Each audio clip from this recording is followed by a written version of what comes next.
చివరకు మీరు రైతు బేస్డ్గా మీరు రుణమాఫీ చేయకుండా కుటుంబం బేస్డ్గా చేయడం వల్ల ఈరోజు ఆటానమందం రుణమాఫీ అయింది, ఆటానమందం రుణమాఫీ కానేగాలే.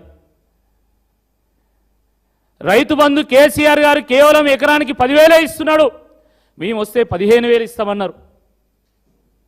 ఏమైంది? 2024లో మీరు 2 ఫసళ్ళు ఎగ్గొట్టిండ్రు, అంటే 15,000 ఎగ్గొట్టిండ్రు ఎకరానికి. రెండవ సంవత్సరంలో మీరు కేవలం 1 ఫసలు మాత్రమే ఇచ్చిండ్రు, అంటే 7,500 ఇచ్చిండ్రు, 7,500 ఎగ్గొట్టిండ్రు. ఇంకా ఈ ఫసల్లో బిచ్చగాళ్ళకి వేసినట్టు ఎకరానికి ఒకసారి ఇస్తాము, ఇంకో ఎకరానికి ఇంకోసారి ఇస్తాము అని మొత్తానికి ఎకరం ఉన్నోళ్లకు 2 ఎకరాలు ఉన్నోళ్లకు ఇప్పుడు రైతు బంధు చేసిండ్రు, మిగతా వాళ్ళకు జాడ లేదు. అంటే మళ్ళా రైతు బంధు ఎగ్గొట్టేటువంటి ఒక ప్రయత్నం చేస్తూ ఉన్నారు. బోనస్ అన్నారు, అన్ని పంటలకు బోనస్ అన్నారు. ఇదే వరంగల్ డిక్లరేషన్లో భాగంగా నిర్వహించినటువంటి సభలో రేవంత్ రెడ్డి గారు మక్కలకు, జొన్నలకు, కందులకు, పెసర్లకు, మినువులకు, పల్లీలకు, వడ్లకు, ప్రతి పంటకు 500 రూపాయల బోనస్ ఇస్తామన్నారు. వాస్తవం కాదా ఇది? మీడియా వాళ్ళ దగ్గర క్లిప్పింగ్స్ లేవా? ఫుటేజ్ లేదా? ఏం చేస్తున్నారు మీరు? చివరికి అన్ని పంటలకు ఎగ్గొట్టి కేవలం వరిధాన్యానికి ఇస్తామన్నారు. ఆ వరిధాన్యానికి కూడా కేవలం సన్నవడ్లకే అన్నారు. ఆ సన్నవడ్లకు కూడా కేవలం ఈరోజు సివిల్ సప్లైస్కి చేర్చేటువంటి ఆ బియ్యానికి కావాల్సినటువంటి వడ్లకు మాత్రమే ఈరోజు బోనస్ ఇస్తున్నారు. ఆ బోనస్ కూడా ఎప్పుడు పడుతుందో తెలియదు, ఎప్పుడు పడదో తెలియదు, ఎవరికి పడుతుందో తెలియదు, ఎవరికి పడదో తెలియదు. ఇది మీ బోనస్ సంగతి. ఇక పోతే బీమా అడ్రస్ లేకుండా పోయింది. ఈరోజు బీమాకు అడ్రస్ ఉందా? అసలు బీమా అడ్రస్ లేకుండా పోయింది. యూరియా, ఇక యూరియా అయితే చెప్పనవసరం లేదు. ఏ పిఎస్సిఎస్ సెంటర్ దగ్గర పోయినా కూడా రైలు బండి అంతా క్యూ కనబడుతున్నది. అవసరం ఉన్న వాళ్ళకి యూరియా ఇయ్యరు, అవసరం లేని వాళ్ళకి ఇస్తారు. ఎంత ఘోరం అంటే మామిడి తోటలు పెట్టుకున్న వాళ్ళకి యూరియా ఇస్తారు, వరి ఉన్న వాళ్ళకి యూరియా ఇవ్వరు. అంటే ఎంత ఇన్ఎఫిషియెంట్గా మీ అడ్మినిస్ట్రేషన్ ఉన్నది. కేసీఆర్ గారు ఎంత ముందస్తుగా మరి యూరియాని కేంద్రం దగ్గర నుండి దిగుమతి చేసుకొని గోడౌన్లలో పెట్టి వాన పడే సమయానికి యూరియా బస్తాలు అందుబాటులో ఉండేలాగా చూసేటువంటి వాళ్ళు. ఈరోజు మీ పరిస్థితి ఏంది? మొక్కలు మొలిచిన తర్వాత కూడా యూరియా ఇక్కడికి వచ్చిన పరిస్థితి లేదు. గోడౌన్లు ఎన్నున్నాయో తెలియదు, ఎంత కెపాసిటీ ఉన్నదో తెలియదు, ఎంత అవసరమో తెలియదు, దేనికి అవసరమో తెలియదు. దీని కారణంగా ఈరోజు షాపుల్లో ఉండాల్సినటువంటి యూరియా ఈరోజు యాపిల్లోకి వచ్చి చివరికి ఏదీ లేకుండా పోయినటువంటి ఒక పరిస్థితి కూడా మనం చూస్తూ ఉన్నాం. ఫైనల్గా కొనుగోళ్ళు ఎంత దారుణం అంటే, నెల రోజులైతుంది కల్లాల దగ్గర, ఐకేపీ సెంటర్ల దగ్గర, మార్కెట్ సెంటర్ల దగ్గర వరిధాన్యం పోసి మొక్కజొన్నలు పోసి నెల రోజులుగా వస్తూ ఉన్నది. నిప్పులు కురుస్తున్నటువంటి ఈ ఎండలో రైతులు వడ్ల కుప్పల దగ్గర, మొక్కజొన్న కుప్పల దగ్గర సొమ్మసిల్లి పడిపోతున్నారు, గుండెలాగి చనిపోతూ ఉన్నారు. వడ్లు వాగులో పోతేంది, గొడ్లు గోదాట్లో పోతేంది అన్న చందంగా ఈరోజు ముఖ్యమంత్రి గారు వివరిస్తున్నారు తప్ప మరి కనీసము ఏదో ఒక చర్య తీసుకోవాలి, సమీక్ష పెట్టాలి, వాళ్ళకు భరోసాని ఇవ్వాలి, వాళ్ళకు ధైర్యాన్ని ఇవ్వాలి అనేటువంటి కనీస ఆలోచన చేయడం లేదు. ఎంతసేపు ఢిల్లీకి మూటలు మోసడే తెలుసు తప్ప ఈ కల్లాల్లో ఉన్నటువంటి మూటలు ఎట్లా మిల్లులకు చేర్చాలనేటువంటి కనీస సోయి లేదు. ఇది చాలా దుర్మార్గము, చాలా దురదృష్టకరం. ఏ ఐకేపీ సెంటర్కి పోయినా, ఏ మార్కెట్ సెంటర్కి పోయినా రైతులు కన్నీళ్లు పెట్టుకుంటా ఉన్నారు. నీ ఊరికే చెప్పట్లేదు, దాదాపు ఒక 10 ఐకేపీ సెంటర్ మార్కెట్ సెంటర్లకు పోయొచ్చు నేను చెప్తున్నా. మా నాయకులందరూ కూడా ఆయా నియోజకవర్గాల్లో, ఆయా మండలాల్లో ఉన్నటువంటి ఐకేపీ సెంటర్, మార్కెట్ సెంటర్లు అన్నీ తిరుగుతూ ప్రభుత్వాన్ని ప్రశ్నిస్తూ మీకు అండగా మేమున్నామని చెప్పి రైతులకు భరోసాని ఇచ్చేటువంటి ప్రయత్నం చేస్తూ ఉన్నారు. మరి మీ మంత్రులు ఏడవేయంలు, మీ ఎమ్మెల్యేలు ఏడవేయంలు, మీ ఎమ్మెల్సీలు ఏడవేయంలు రైతుల పుణ్యాల గద్దెనెక్కి ఈరోజు గద్దల్లాగా వ్యవహరిస్తూ ఉన్నారు. రైతులను పొడిచి చంపుకొని తినేటువంటి ఒక ప్రయత్నం చేస్తూ ఉన్నారు. ఈరోజు మక్కల పంట కాలం 3 నెలలు, కానీ ఆ మక్కలు అమ్ముకోవడానికి ఈరోజు కల్లాల కాడ, ఐకేపీ సెంటర్ల కాడ, మార్కెట్ సెంటర్ల కాడ నెలన్నర నుంచి పడిగాపులు కాస్తున్నారు. ఎంత దుర్మార్గం! అంటే పంట కాలంలో సగం కాలం అమ్ముకోవడానికే సరిపోతున్నది రైతుకు. ఏంది అన్యాయము? మీరు కొనకపోవడం వల్ల ఈరోజు రైతులు 1600 1700 క్వింటాలు అమ్ముకుంటున్నారు. వాస్తవం కాదా అని నేను అడుగుతున్నా. ఎక్కడ 2400 ఎంఎస్పి, ఎక్కడ 1600? మీరు 500 రూపాయలు బోనస్ ఇస్తామన్నారు. అంటే వాస్తవానికి 2400 ఎంఎస్పి ప్లస్ 500 2900కు క్వింటాలు అమ్ముకోవాలి మొక్కజొన్నలు. కానీ ఈరోజు 1600కు అమ్ముకుంటున్నారు, 1700కు అమ్ముకుంటున్నారు. అంటే ఒక్క క్వింటాల్ మీద 1600కు అమ్ముకుంటే కనీసము 900 రూపాయలు రైతు నష్టపోతున్నాడు.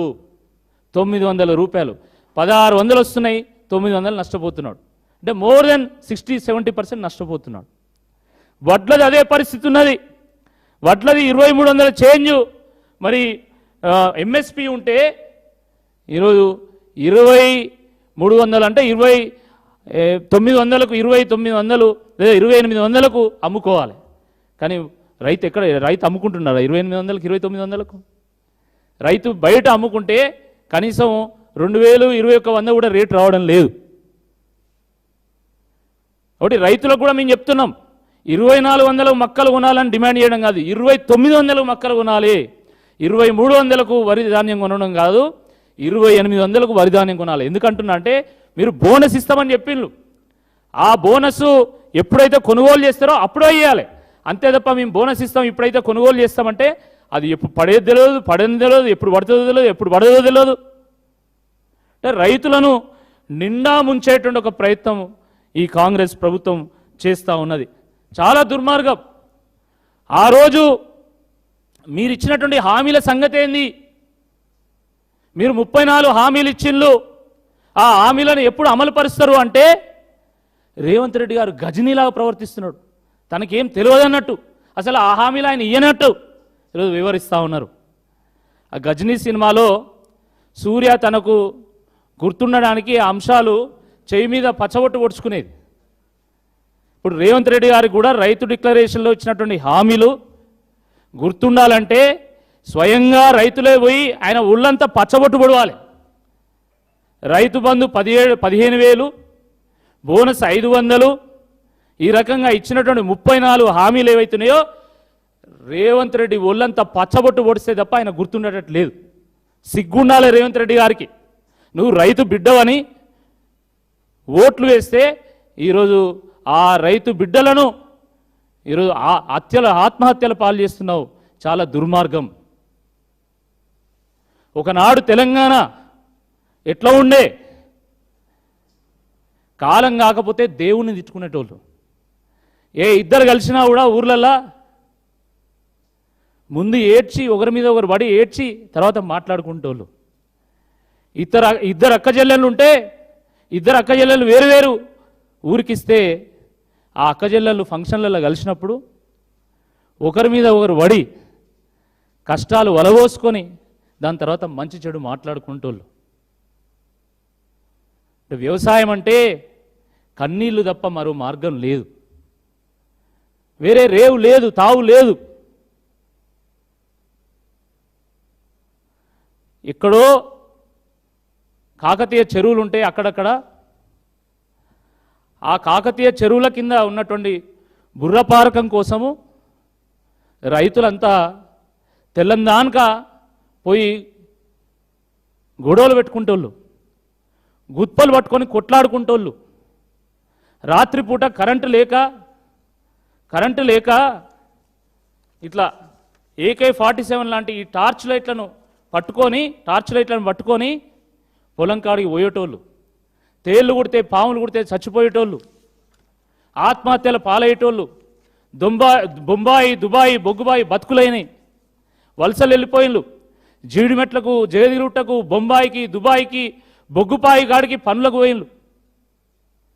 మరి అలాంటి తెలంగాణ రైతుల గోస తీరాలంటే అది కేవలం ప్రత్యేక తెలంగాణ రాష్ట్రంతో మాత్రమే సాధ్యమని చెప్పి ఆ రోజు కేసీఆర్ గారు ఒక్కడుగా బయలుదేరి జై తెలంగాణ నినాదం ఎత్తుకుంటే పిల్లా జల్లా ఏకమై సబ్బండ వర్గాలు ఏకమై ఢిల్లీ మెడల్ వస్తే తెలంగాణ వచ్చింది. వచ్చిన తెలంగాణలో కేసీఆర్ గారు పెట్టుబడి సాయం అందించిండు, నీళ్ళు ఇచ్చిండు, కరెంట్ ఇచ్చిండు, మంచిగా కొనుగోలు చేసిండు, సమయానికి డబ్బులు వేసిండు. ఇవన్నీ చేసినా కూడా ఏదైనా కష్టం వచ్చి ఏదైనా ఆపద వచ్చి రైతు చనిపోతే రైతు బీమా ఇచ్చిండు. ఇన్ని రకాలుగా కేసీఆర్ గారు సంక్షోభంలో ఉన్నటువంటి వ్యవసాయాన్ని సంక్షేమం వైపు ప్రయాణం చేసేలాగా చేసిండు. కానీ ఈరోజు ఏం జరుగుతున్నది? రేవంత్ రెడ్డి గారి 2.5 ఏళ్ల పాలనలో మళ్ళీ రైతులు అప్పుల పాలవుతున్నారు, ఆత్మహత్యలు చేసుకుంటున్నారు. మళ్ళీ ఆనాటి రోజులు వచ్చినాయి. ఈరోజు రైతులు అన్నమో రామచంద్ర అని విలిపించేటువంటి ఒక పరిస్థితి వచ్చింది. ఏ కళ్ళంకాడికి పోయినా, ఏ ఐకేపీ సెంటర్కి పోయినా, ఏ కొనుగోలు కేంద్రం దగ్గర పోయినా రైతుల కళ్ళల్లో గుడ్ల నిండా నీళ్లుంటున్నాయి. రైతులు ఏడుస్తున్నారు. మా నాయకులు పోతే మా నాయకుల మీద పడి ఏడుస్తూ ఉన్నారు. మొన్న కేటీఆర్ గారు యశ్వంతాపూరు, జనగామ జిల్లా పరకాల్లో ఉన్నటువంటి ఊకళ్ళు, నర్సంపేటలో ఉన్నటువంటి మార్కెట్ పోతే రైతులు మీద పడి ఏడ్చిండ్రు. సిగ్గుందా అసలు ప్రభుత్వానికి ఏమైనా? కనీసం ఎవరి ఓట్లతో వచ్చిండ్రు? మీరు ఈరోజు ఏం చేస్తున్నారు? ఏమైనా ఆలోచన ఉన్నదా అని చెప్పి ఈ సందర్భంగా మేము ప్రభుత్వాన్ని ప్రశ్నిస్తూ ఉన్నాం. రైతులకు మేలు చేయకపోగా రైతులు పండించినటువంటి పంటకు వచ్చేటువంటి ధరకు కూతగోసి దళారులకు టెండర్లు ఇచ్చి ఈరోజు సివిల్ సప్లైస్లో రాష్ట్ర చరిత్రలోనే అతిపెద్ద స్కామ్ చేసిన వీళ్ళ ప్రభుత్వం వచ్చినటువంటి తొలి నాళ్లలోనే వాళ్ళకు కావలసినటువంటి టెండర్లను అగ్వ ధరకు కట్టబెట్టి రైతులకు రావాల్సినటువంటి ధర రాకుండా చేసి రైతుల నోట్లో మట్టి కొట్టిండ్రు. స్వయంగా మంత్రులు ఈ స్కామ్లో ఇన్వాల్వ్ అయి పందికొక్కుల్లాగా మేసి అడ్డం పొడుగు బలుస్తూ ఉన్నారు.